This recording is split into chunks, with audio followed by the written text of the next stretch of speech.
Well, welcome. Tonight, an interesting turn of events. We're going from talking with somebody who was always the senior, longest-serving member of between the school committee, the selectmen, and everything else in Milford, to a freshman. That's true, yes, yes. If somebody doesn't know you, let's start with an introduction. Yes, well, thank you, Al. It's nice to be here again, maybe in a little bit of a different role, but I'm Brian Murray, and I guess we're going to talk about my new job, which is state legislator for the 10th Worcester District. Nice pin. Yes, that's right. Yeah, we get the pin. I wear that when we have state business, and we're just coming from an event for former Rep. John Fernandez, who did just such a great job in there, and is really so well respected as I get in there and talk to people throughout the state. And that, of course, I think reflects very positively on our district, and it kind of makes my job a little easier on the one hand, but a little harder because now I've got to, try to match up. The bar is pretty high. Yeah, the bar is very high. The bar is very high. You think about it, when Lou Burton-Oz, you go down the line of Sal, Lou, Marie, and everybody said, how could anybody go in behind him? Yeah, and to me, it is very, very humbling, and I'm honored to be chosen for this position because, like you said, there have been only a handful of people in the last 50 years that have done this job, and each one of them, in their own way, I think did it with success.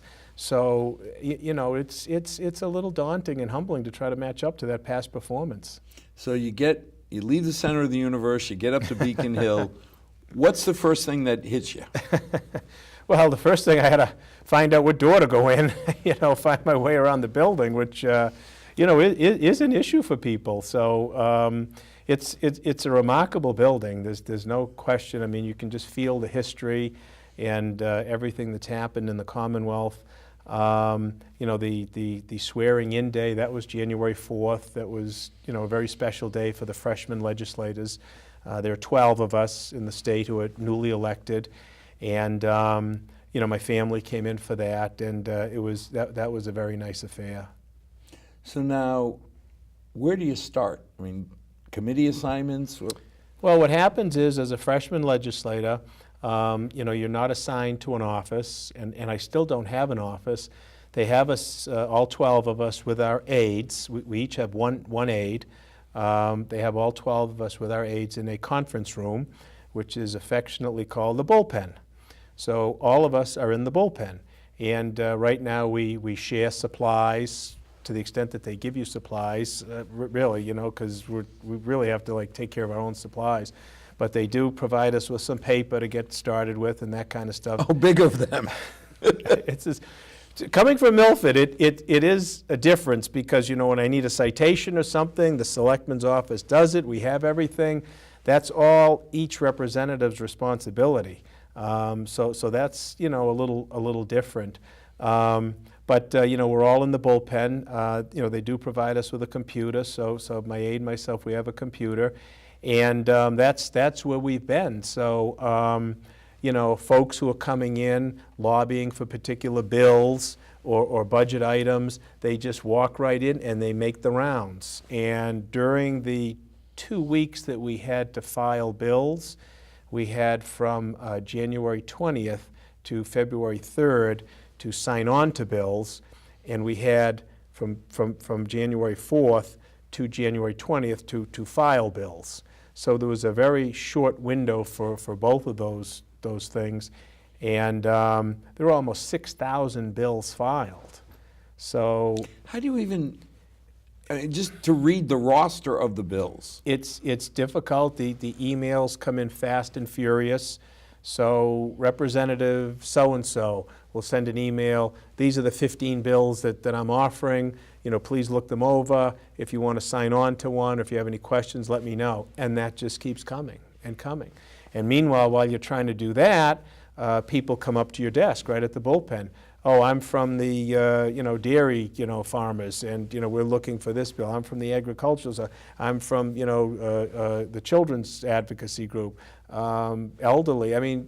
Every advocacy group you can think of comes in, and they have a legislative agenda of bills that they're looking for. So all of that comes at you in a very short period of time. 10 days. That's like January 20th to February 3rd to sign on to bills, so the strategy that I took, I mean, I tried to focus more on, I only filed 6 bills. So the strategy that I took was I tried to target bills that I thought would benefit the district, benefit our constituents, and you know, kind of serve the interest that I think we should be there for. And I signed on to, I think, close to 200 bills. Many of them have been in previous sessions and got to a certain point. So I thought that I would have greater success on those particular issues with a bill that had already been through the mill, sort of, than sort of reinventing the wheel. So that's kind of the way I tried to focus on it. So as I sifted through that, I tried to target, you know, those kinds of bills. So now how does it, okay, 12 of you in a bullpen. Yeah. Term 1, when do you get to break out of the bullpen? And Well, you know, right now, you know, we're in the middle of March, and you know, what happens is the committee assignments occur, which happened in the beginning of March. So now the office shuffling occurs. For example, John Fernandez was chairperson of Judiciary, so he's no longer there. There's a new chairman of Judiciary, so that person, I guess, would move into that office, and it's a domino effect. So then some of the reps who have been there on a seniority basis might move into that office with the new chairman vacated, and so forth. So once it gets down to the freshmen, then we'll be allocated certain office space. And I think they try to locate us towards or near our committees, but if not, we're just in. But you will get out of the bullpen into an office. Yes, we will get out of the bullpen, and it should happen hopefully within the next month. Oh, that's not bad then. No, it's not bad. You know, and it's nice, Al, because like I said, there are 12 of us, and you know, you're all going through this together, and you really do develop kind of a bonding and sort of a camaraderie with these legislators. And John had told me that lasts all the time that you're there. You know, in fact, 10 years I'd mention a certain rep, and John would say, "Oh, she was a classmate of mine. We came in together." You know, and so you really have that kind of bonding. You've got a lot of folks there to you know, bounce ideas off of and so forth. A lot of the new reps are young kids. I don't know that many of them have held elective office. They come from advocacy groups. So, you know, a lot of them have asked me questions. The municipal experience, I think, has been very good for me, and just kind of give some of these younger people a little practical insight on what a town looks at and how a town runs. What? Now, you're there. You got a number of different committees. One is you picking the ones you want to be on, but I would imagine also is them picking new members. Yeah, so what happens is the speaker requested all representatives to submit their 3 top committee choices, okay? And I don't even remember what I said. I know I submitted Judiciary, Transportation, and Economic Development. So those were the 3 committees that I had requested.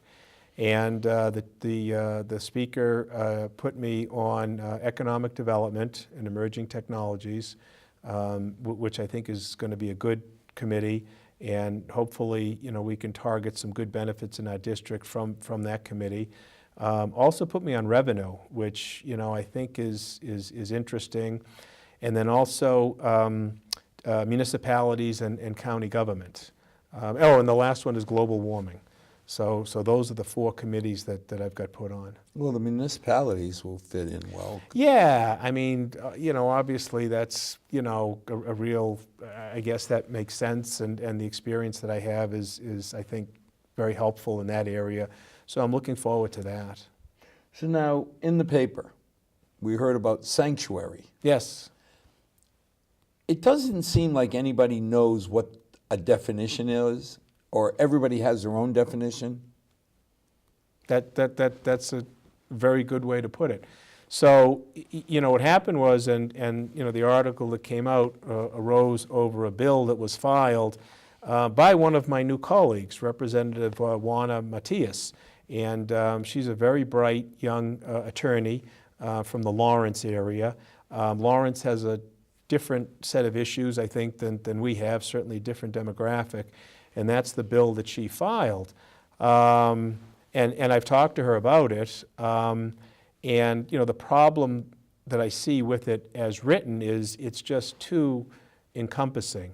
It would basically preclude any type of local law enforcement interaction with the immigration authorities. So for example, when our police department, if that bill would have passed, if our police department pulled over somebody for speeding and did a check and found out that there was a warrant by ICE, an immigration warrant, they would be precluded from even notifying ICE or cooperating with them in holding this individual. And you can't do that. You've got to allow the law enforcement people to do their job and work hand in hand with federal authorities, whether it's ICE or the FBI or DEA, whatever it is. You need to have that cooperation, that interaction. And I think Milford really does do a great job with it. The department, whenever anybody gets arrested, their information is sent on to ICE. If that's a person of interest, if they have a detainer on him, the Milford police hold him for ICE to do what they have to do. And I think that's the way to do it. So the bill, the primary reason why I was against the bill would be it would prevent that kind of activity. So that's why I don't support it. I don't understand, when we first talked about the safe community and all, to me it was an opt-in system. I've gotten stopped for speeding. They didn't fingerprint me. They didn't take me downtown. You had to do something to merit the extra attention. It Sure, wasn't like yeah. I'm doing 40 and a 25. Yeah. So I guess I don't understand the logic that if somebody is breaking the law, why we shouldn't be able to make it, an interactive. That's exactly it. That's exactly it. And some of it I think is unnecessary because it talks about prohibiting federal government from deputizing local officials to do immigration duties. Well, I think that's really a mistake of the administration right now. If they are talking about that, they don't have a good understanding of the constitutional boundaries between federal and state and local authority. And I think the Supreme Court has spoken pretty clearly on that federal exemption law precludes local departments from enforcing immigration authority. And I know if you talk to our chief, he's going to, and a lot of the chiefs throughout the state, they don't want to be doing immigration's job. Right. They'll work with them, they'll share information, they'll have joint cases, joint operations, but it's not the responsibility of the local police to do ICE's work. And that, I think, goes back to the federal government in terms of having a clear immigration policy and directing the ICE officials to follow that policy. So I don't think that those responsibilities ought to be borne by our local departments. Well, Tom O'Loughlin, our chief, has said... Yes, in Milford. We're talking about Milford. Yeah. First of all, he doesn't really have any authority. You can't... I've always said, where are you going to deport him to, Rhode Island? Yeah. If he finds somebody that is Absolutely. here not legally, he can't deport him anywhere. Absolutely. But he said the most important thing for him is he wants to deal with the bad actors. Yes. And the Irish, the Italians, it's always the same, Portuguese, Brazilian. The bad actors prey first on their community. So he doesn't want people being scared to talk to the police because then he can't be as effective as he is of getting rid of the 0.5%. Absolutely. To protect the 99.5. Absolutely. So I guess the whole theory of the sanctuary cities. Now, I can see the saber rattling, where our president said, I'll take away your funding. Okay, I'll be young, thin, and have hair. Yeah, but I can say it. yeah, and I don't even know if that's possible. But, that particular bill, I thought was just overly broad. Now, maybe some communities want to act in a certain way, cities and towns, if that's the way they want to do it, then I think that's up to them. But to have that apply to an entire state, I just didn't think is the right But even, bill. Brian, when you were, or are, you still are for a couple more weeks, Yes, yes, yeah. selectman. Yeah. As far as I knew, you don't have really the right to decide which federal laws you'd like to follow and which ones you don't want. Right, absolutely, sure, You know, it's just like what you pass in Beacon Hill. sure. You know, we've always joked that 28,000 people know Milford's the center of the universe. Yeah. 6 billion need to be educated. That's right. You can pass any law as long as it's within the state and federal. So I guess the whole concept of what is a sanctuary city, I don't understand it. Yeah, and I guess, you know, the way it was defined as per that bill was not sharing any resources or accessing services with the federal immigration authorities. And that's the thing that I find wrong. That's the primary thing that I find wrong with it. You've got to allow your law enforcement agencies to work in concert with each other, because there are certain degrees of crimes and violations that need to be handled. Now, I mean, okay, you know, you've got to have discretion. You know, obviously the police department aren't going to come down and do things unreasonably to people. But if you've got someone doing some serious crimes and ICE has warrants or detainers for them, you need to work with those people. And as I said in the paper, you know, you wouldn't act any differently if it was an FBI warrant for a kidnapper who crossed state lines. You would want your local police department to work with them.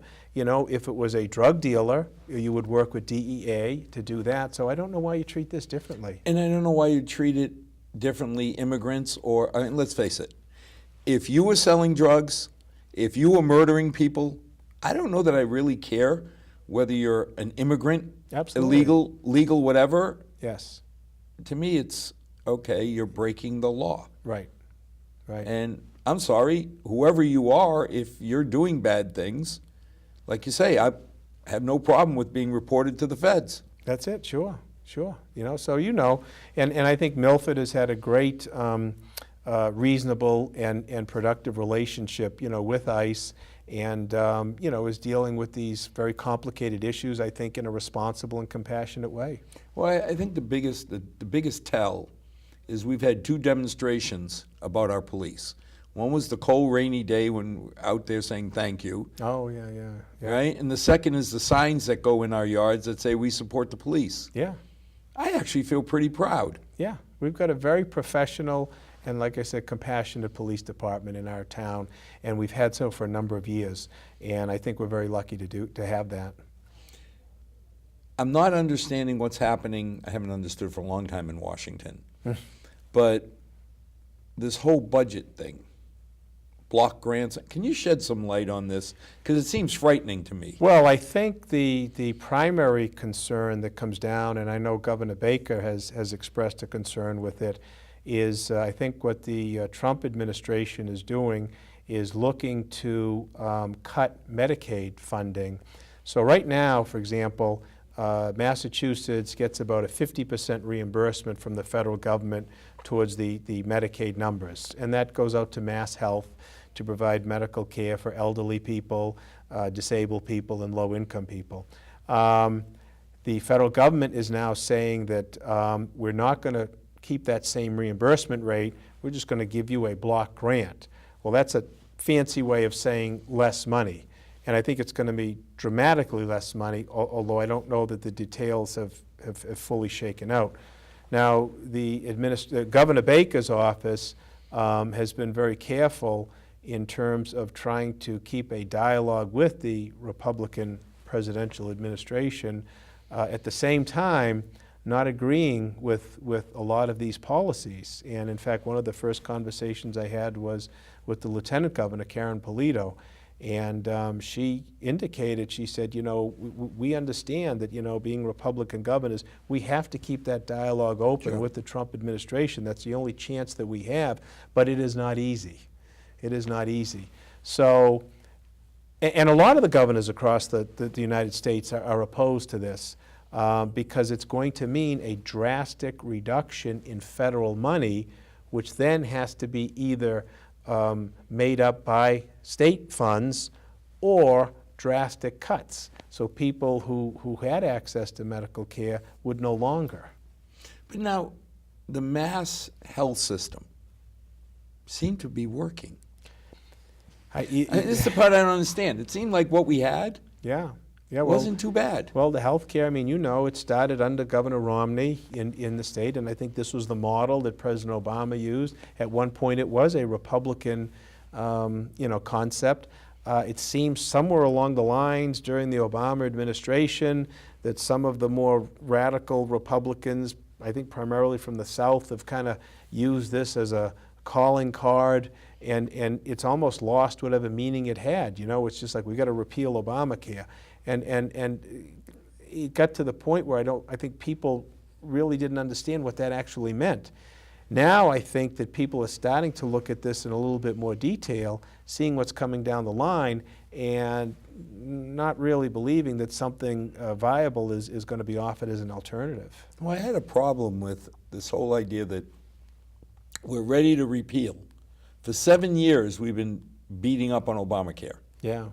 Now, I saw Obamacare imploding, but if I had 7 years, you'd think I'd have a shovel-ready alternative. Yeah, and what's coming down is not. I mean, it's, right now that the plan that's being put forward is going to take, 14 million people off the insured rolls. I mean, I don't think that's an improvement. I mean, there's going to be a savings, but a large degree of it is going to go to tax cuts for the 1%.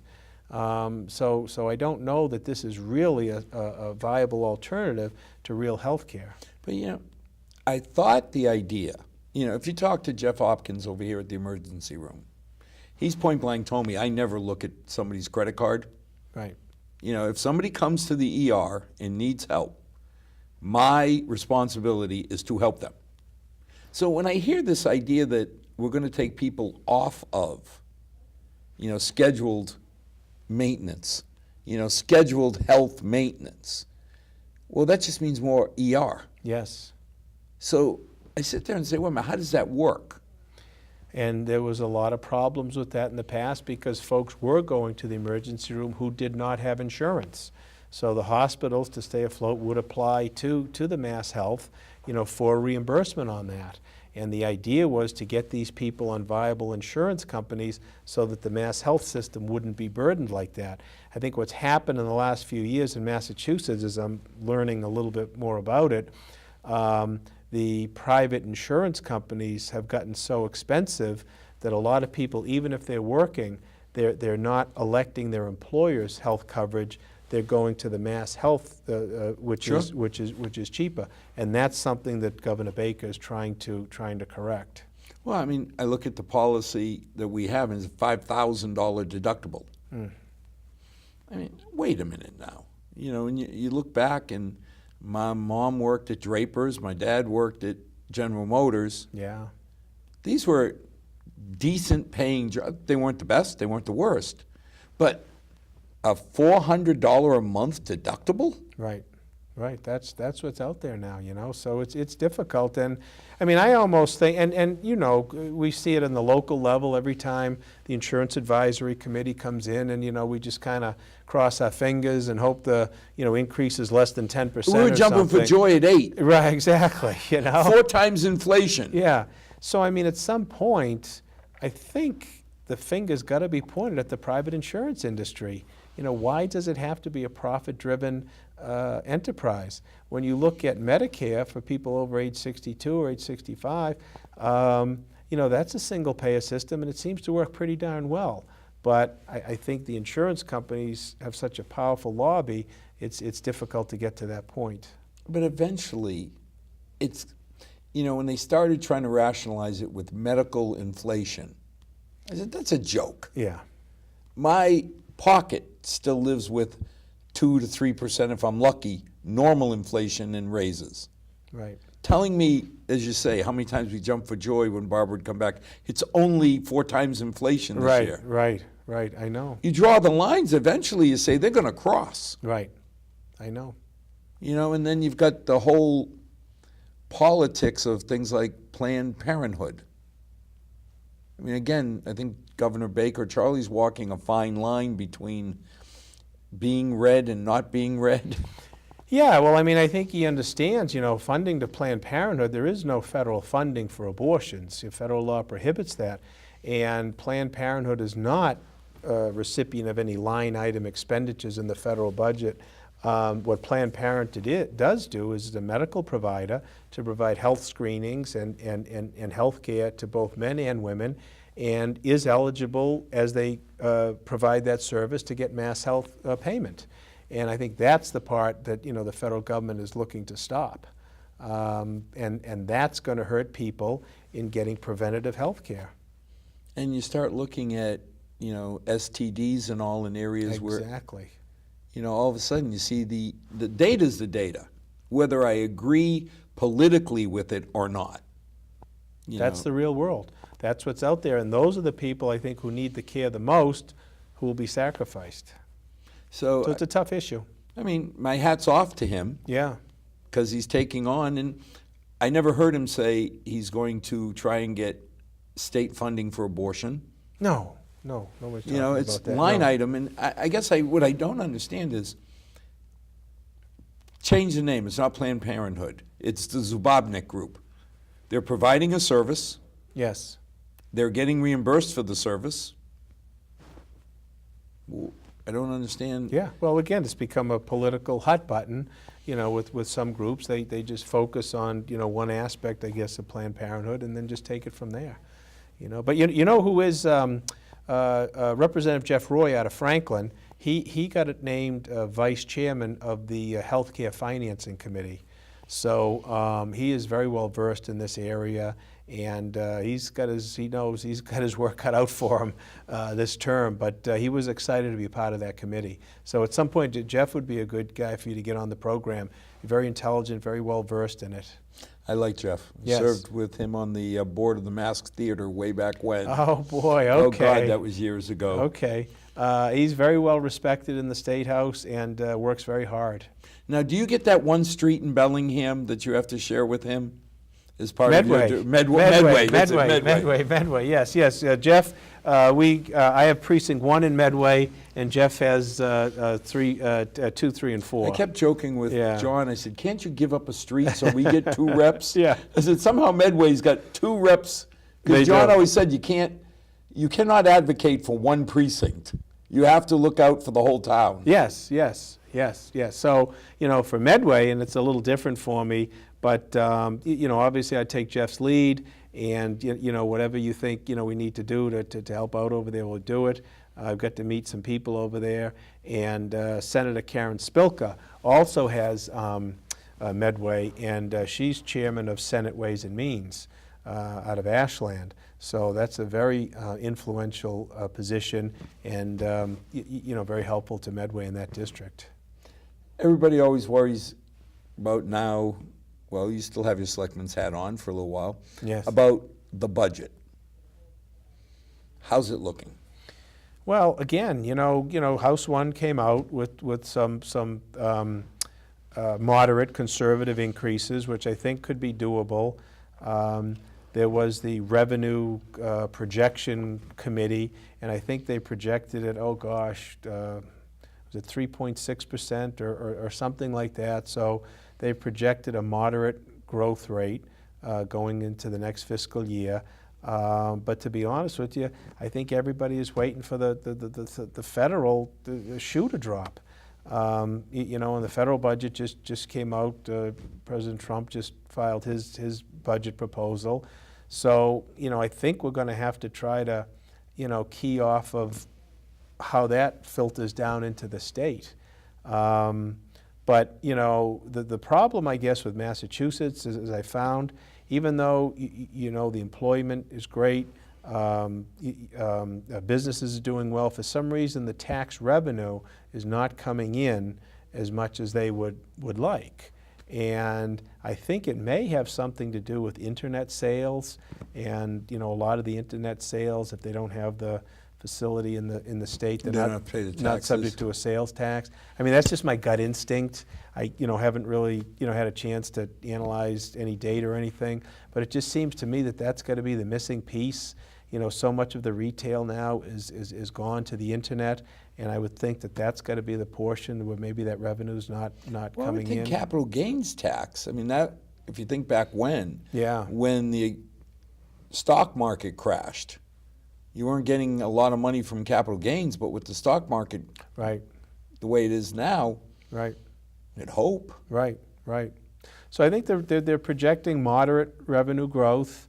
I think if the federal budget, had stability as in past years, I think the state would be in good shape. I think the uncertainty, the X factor, is what's going to happen on the federal end. Well, yeah, especially if what you're talking about, these block grants come through, That because, could be devastating. I mean, you think about what we had to Could be live with devastating. Yep. when we got the circuit breakers, Yes.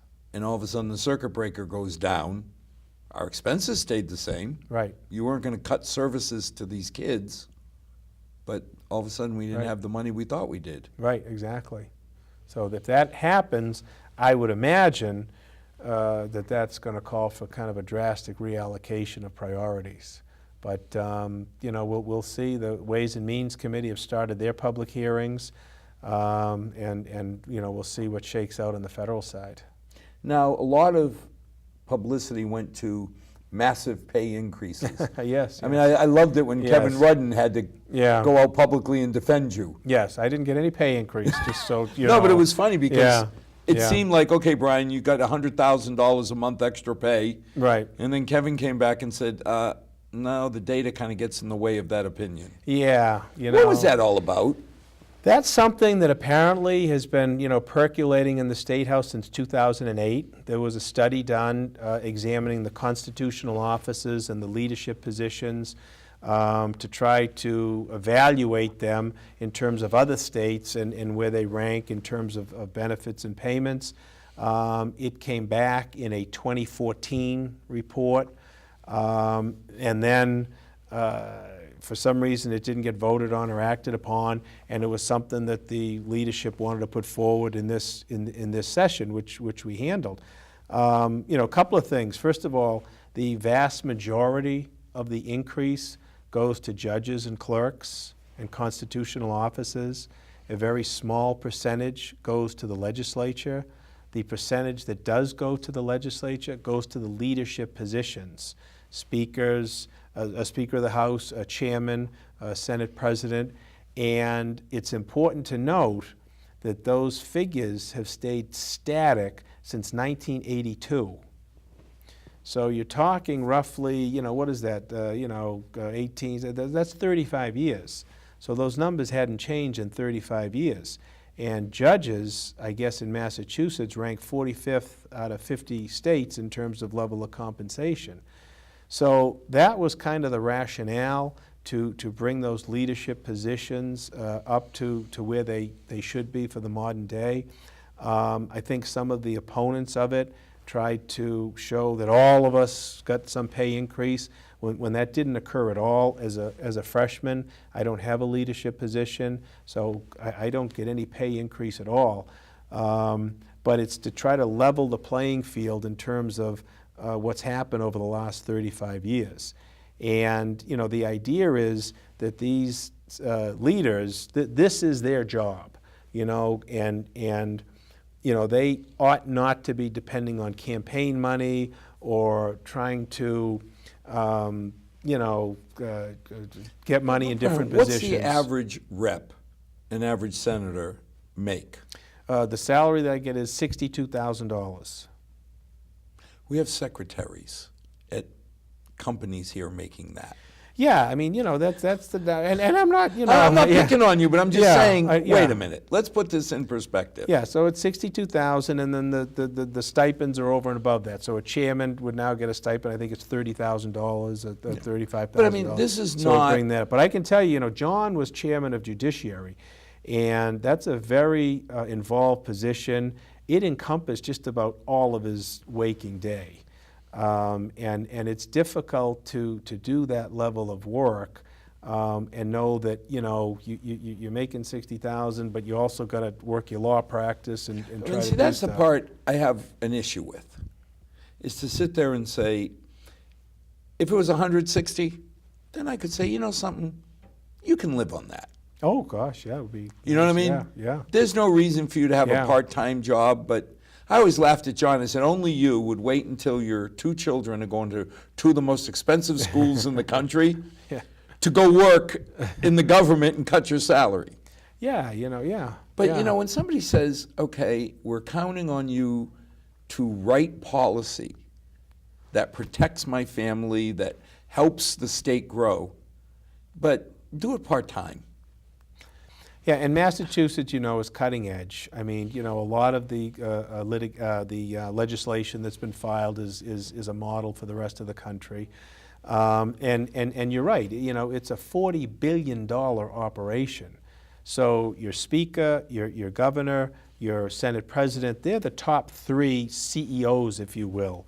I would think that, you'd want those people focused totally on that operation and doing that But job. Brian, I want you and everybody else to be focused totally. Yeah, yeah. I mean, I sit there and I say, you're managing a $40 billion operation. Right.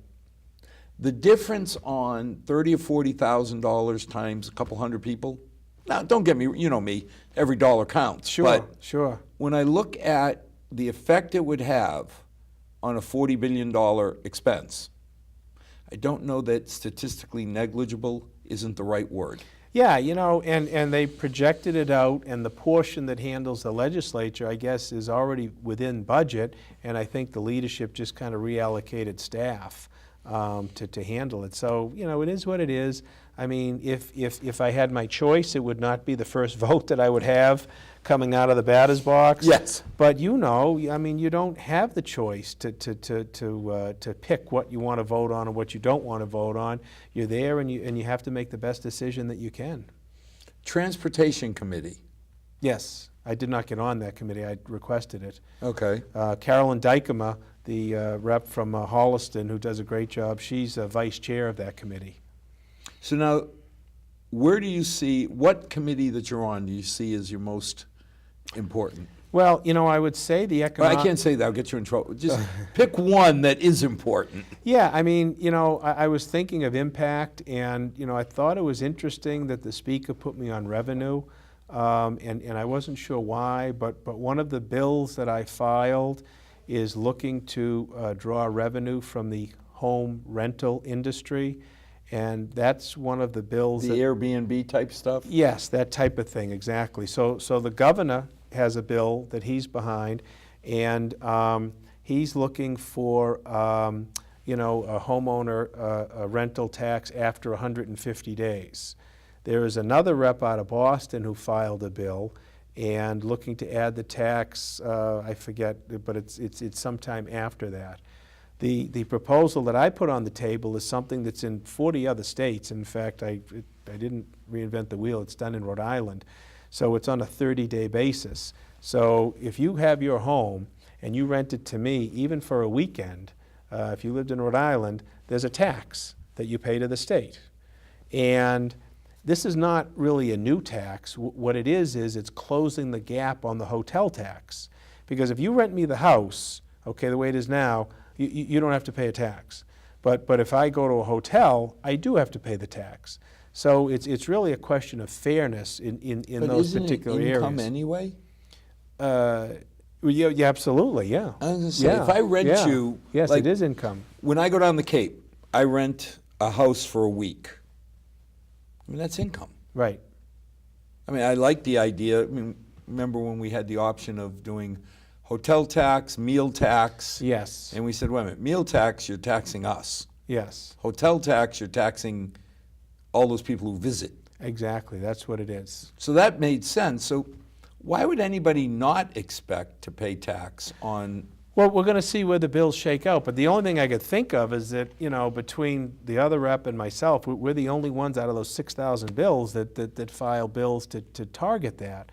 So, and that's one of the key components of the governor's proposal this year, and Airbnb is requested it as well. So they want to level the playing field between the home ownership field and the hotel industry in terms of revenue to the state. So, I'm kind of looking forward to working that issue out and seeing how that bill fleshes out.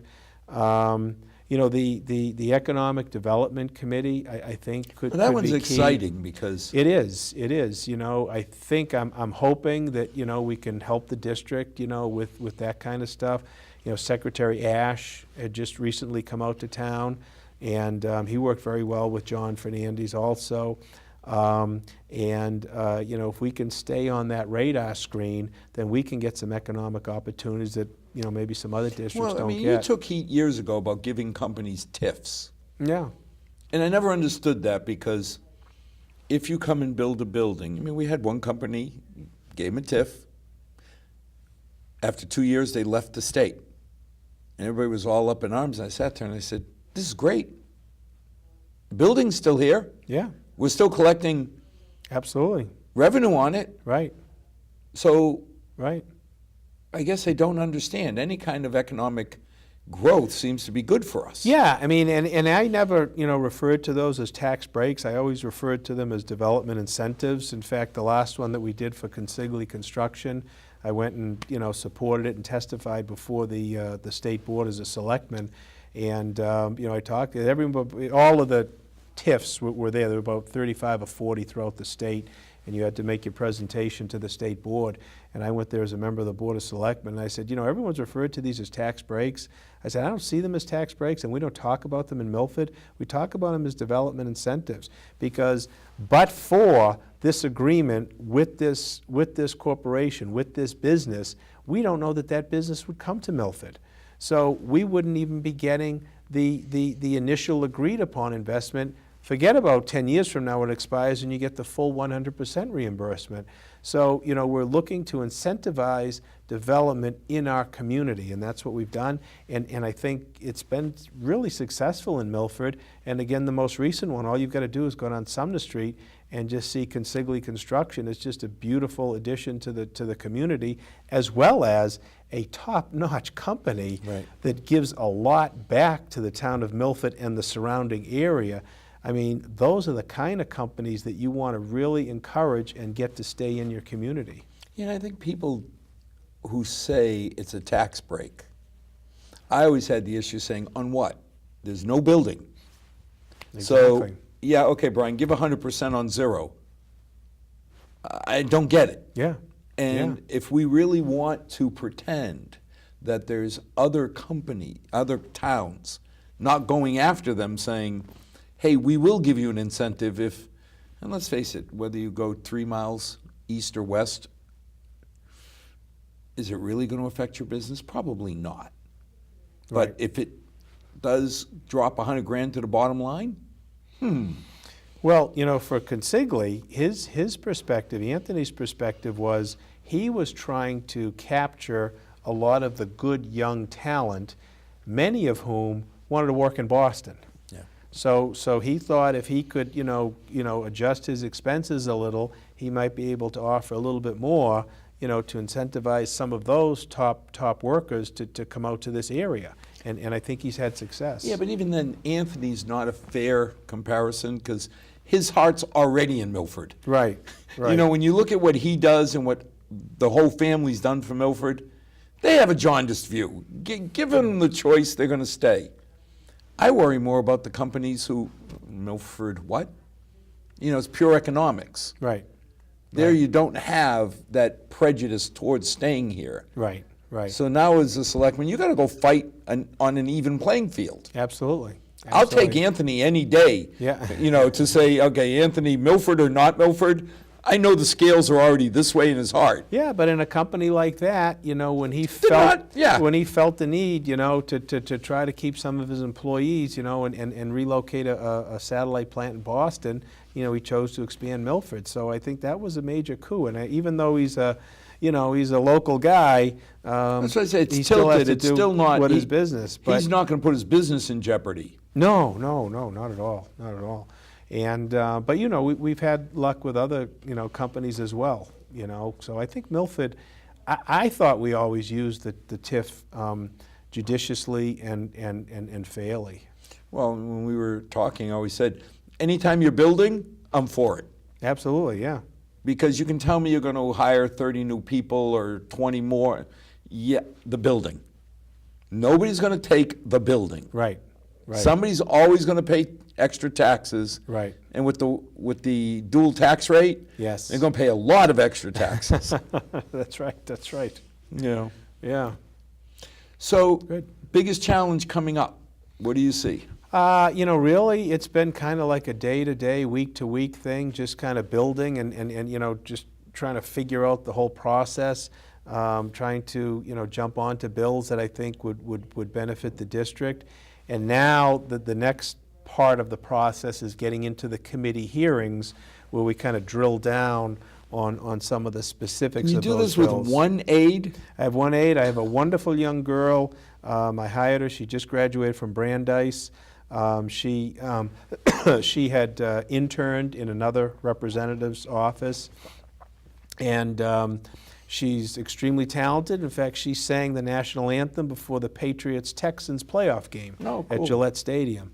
But she's got a tremendous amount of energy, so I'm lucky to have her. But Al, they're all young kids. I mean, all of these aides, they're younger than our kids. Are you sure, or is it that we're getting older? Well, yeah, I think that's the thing. When you realize that they're all younger than your son or daughter? Oh, there's a lot of. I want to say just about all of the aides are like early 20s, early to mid 20s. Oh God, to have that energy again. Yeah, and the reps, most of them. There are a couple that I think are my age or maybe a little older, but the majority of the 12 are young.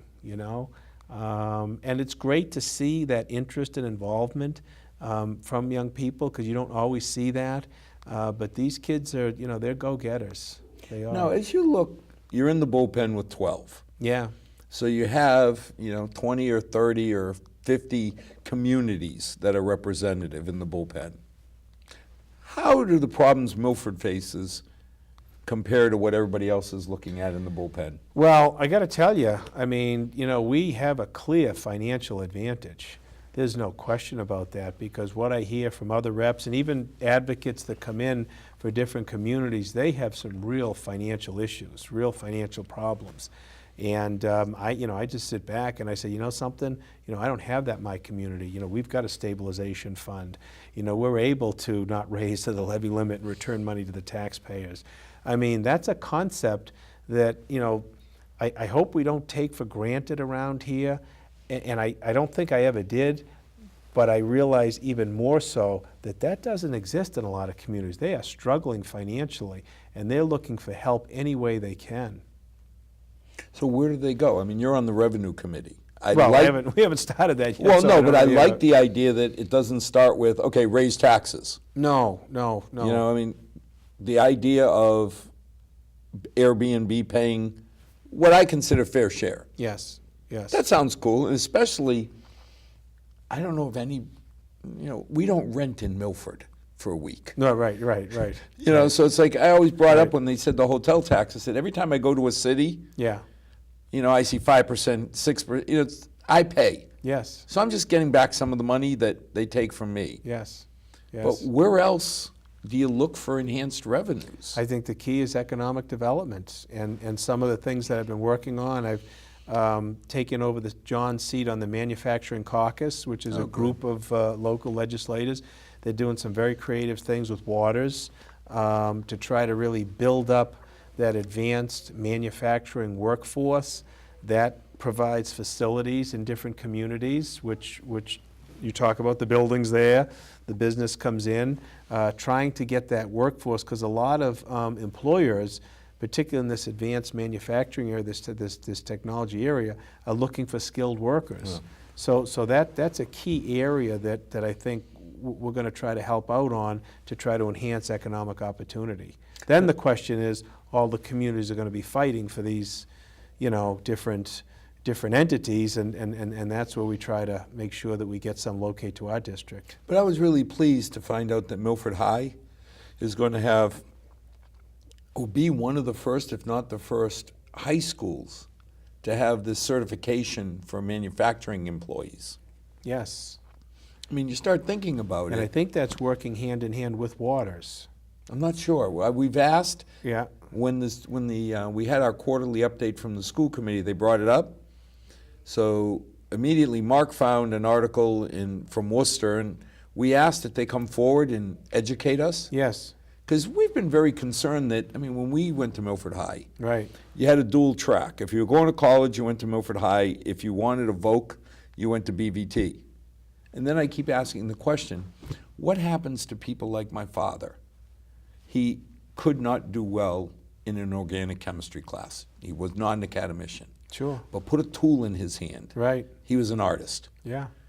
He couldn't get into BVT because he wouldn't be in the top 15% of the class. Right. Right. So Right. now, what do you do for people like that?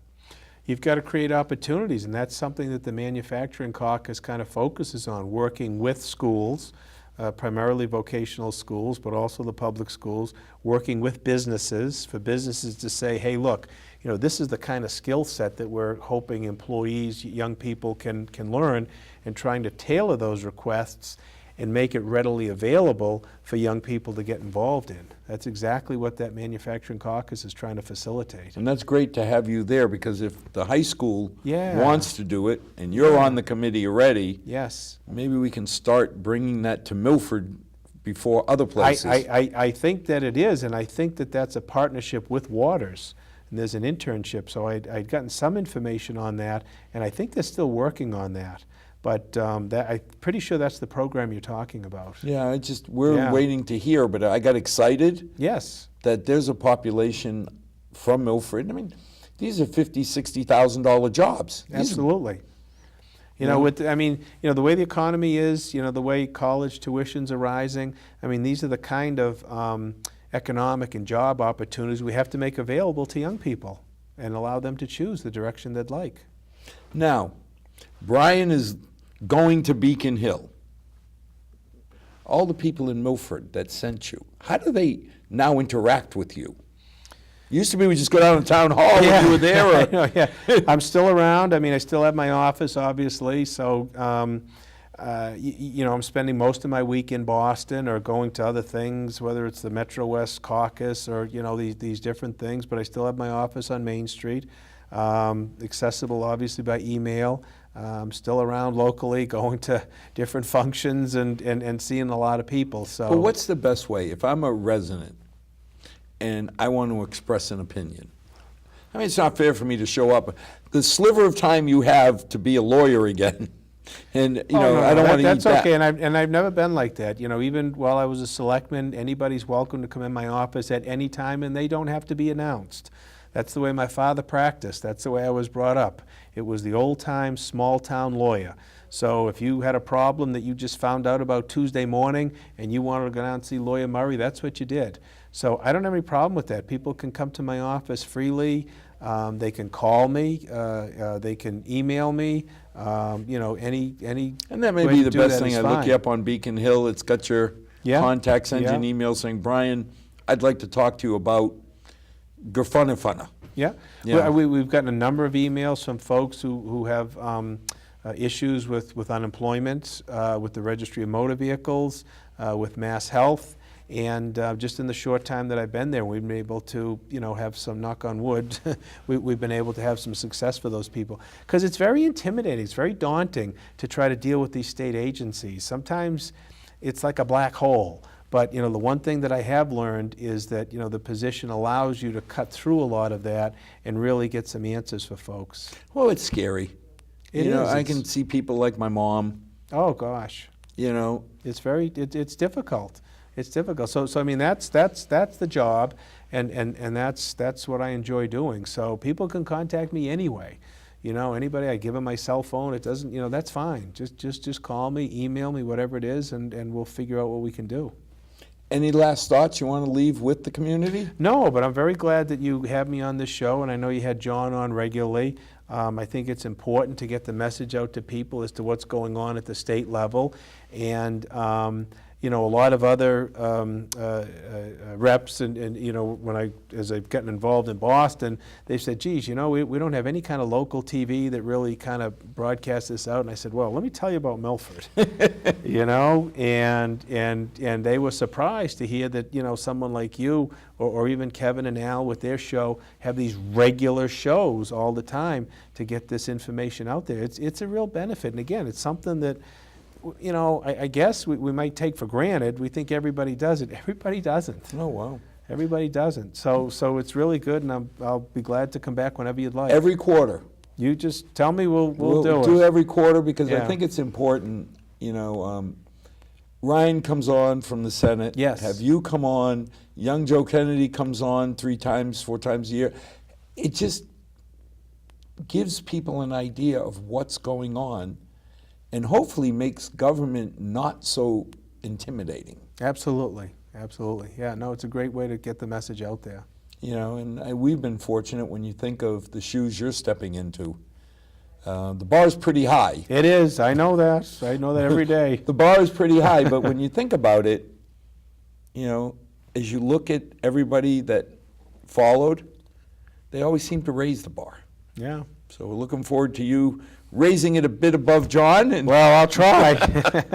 Might need a little bit of time to do that, but we're getting there.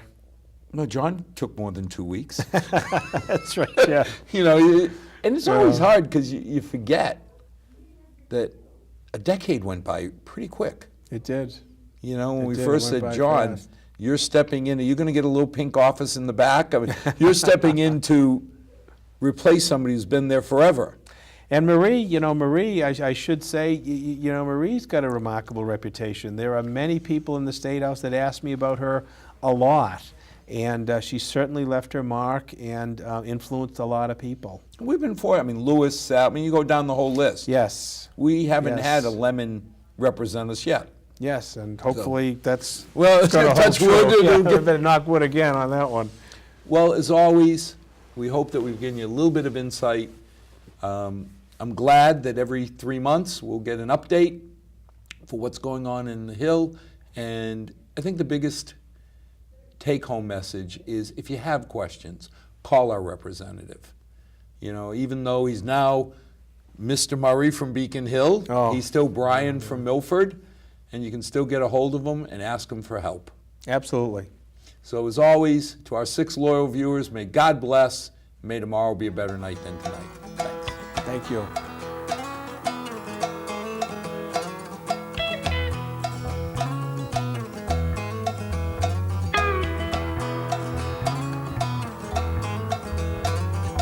Not too long since I've been home.